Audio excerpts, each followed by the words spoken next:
Hey, 7th graders, today's lesson is called the Fecal Dissection Lab. This plays off of the lessons that we've been learning about fecal transplants and how we can use fecal transplants to cure deadly bacterial infections in our gut microbiome. So today you guys will be taking a look at a couple different fecal samples. You will dissect those fecal samples and then you will examine the bacteria in those fecal samples and decide whether your specimen could be a possible donor to someone in need of a fecal transplant to cure a deadly bacterial infection.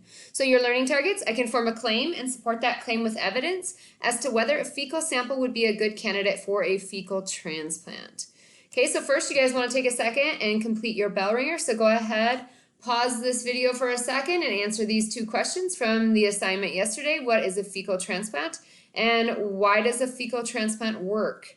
Okay, when you guys are done with that bell ringer, you guys can come on back to this video. All right, so you guys should have completed the bell ringer. Let's move on and kind of learn a little bit about what we're going to be doing today. So we learned about patient 23 who needs a fecal transplant.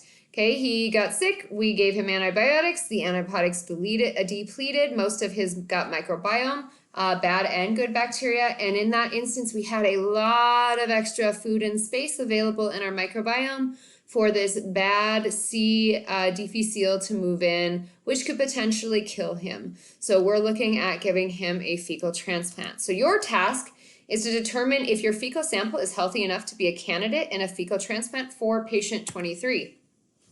Your directions: use the forceps to dissect your fecal sample and find the bacteria. Place the bacteria in the sample cup and record your findings on the chart. Okay, so obviously you guys are at home, so you guys won't be completing this in person. So what I've done is on the next slide, this is your data collection slide. Down here, you guys have a little direction for you. So choose one patient and watch their dissection video. You only need to watch one of these. So we got patient 9,720, patient 2320, patient 5686, or patient 8417. So if I open one of these up, right click, link options, open link, you guys will see that video pop up and you guys will watch this fecal dissection. Spoiler alert, that's Play-Doh, guys. Okay, so at any rate, you guys will watch that. You guys will collect the data. So if you guys look on the next slide, we have a data table here. Okay, you guys can see these familiar pie charts. So you guys will use those colors and this little key down here to help you guys determine your answer.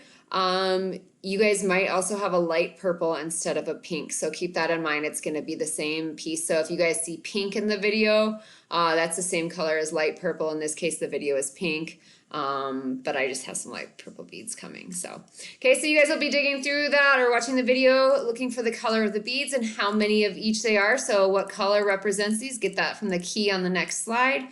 Okay, and then the number of beads is going to go right here. And then based on what you guys have learned in this unit so far, are these bacteria helpful or harmful? Consider kind of our healthy gut microbiome versus the bacteria that made our patients sick. Okay, so go ahead, watch this video, fill out this data table. Don't forget to fill in which patient you chose up here so I can check your guys' data. And you guys can pause this video while you complete those different steps.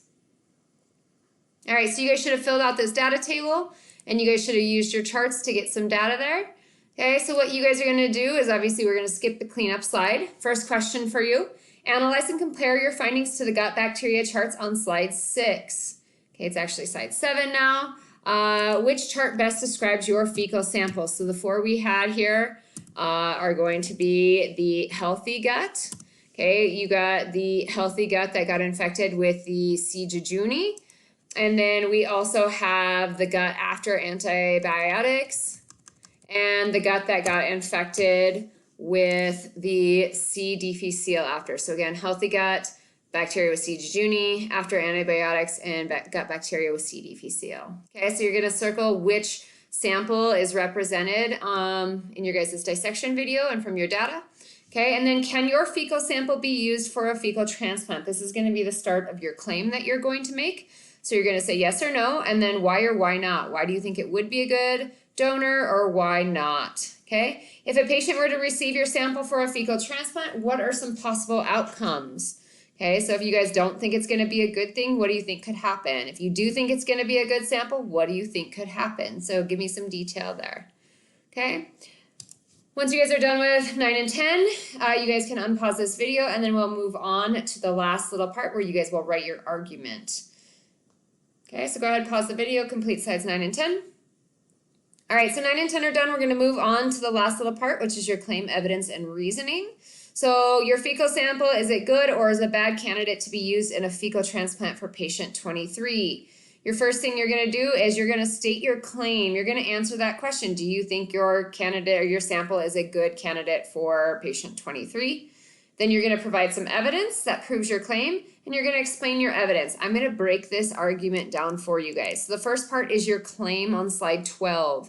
Your question to answer: is your candidate a good candidate for a fecal sample? So this is actually going to be, is your sample a good candidate for a fecal transplant? So I think, so go ahead and tell me, complete this sentence. I think that patient 2320 or whatever your patient was would be a good candidate or would not be a good candidate. Okay, so go ahead, tell me what you guys think. Give me some patient numbers there. And tell me if you think it would be good for the fecal transplant. Okay, once you guys are done with that, we'll move on to evidence and reasoning. So I did a little evidence chart for you guys here. So you'll start by filling out your first piece of evidence. Okay, evidence states the data or proof that supports your claim. So you guys are going to want to look back at slide 6. This is your data. This is the only data you collected for this experiment. So you need to pull facts and numbers directly from this data table. That is what evidence looks like. So state the data or proof that supports your claim. Look back at your data for this lab. Provide 2 pieces of evidence to support your claim. You are simply stating your data, not explaining it. Okay, so you guys will go ahead, pause this video for a second, and I want you guys to take a good look at your guys' data table on slide 6. And I want you guys to pick the 2, find 2 good pieces of evidence that really support whether you think your candidate is good or bad. Again, this should include numbers, should be data directly. You're not giving an explanation, you're just telling me what your data states or says. Okay, so go ahead, pause this video, complete your 2 pieces of evidence right now. Okay, so you guys should have filled out 2 pieces of evidence that should include numbers. It should be directly from your data on slide 6. What you guys are going to do in this column is provide reasoning for each of your pieces of evidence. So basically the reason is a justification or an explanation about how and why each piece of evidence supports your claim. Okay, so for each piece of evidence, explain why that evidence supports your claim. Use information you have learned from other assignments. Okay, so again, you guys would look at maybe the numbers of certain bacteria and say, hey, why is this bacteria important for keeping my guy healthy? Is this going to make it a good candidate or a bad candidate? You guys have learned, if we look about this, on 2.6, you guys either read an article about L. reuteri, okay, or you guys read the other article about B. fragilis, whether you guys were an even or odd table. Okay, you guys have read about E. coli, you guys have read about C. difficile, and you guys have read about C. jejuni. So you guys have quite a bit of information about a lot of these different bacteria. If you need to, you can go back and find some direct things. But you guys should have some pretty good reasoning as to why your sample is either good or bad based on your guys' evidence. So use that reasoning as an explanation why. Okay, once you guys are done with that, you guys will complete the exit ticket. Review your evidence on slide 12. What is strong about your evidence? Use the slide bulletin board, the side bulletin board to help you out. You guys are at home, so you won't have access to that. And then what can you improve about your evidence? Okay, that might even be like more research that you could do. Okay, once you guys are done, make sure you guys let this save before you exit out of it and hand it in. If you guys have any questions, please reach out. I hope you're having a great day, and I will talk to you soon.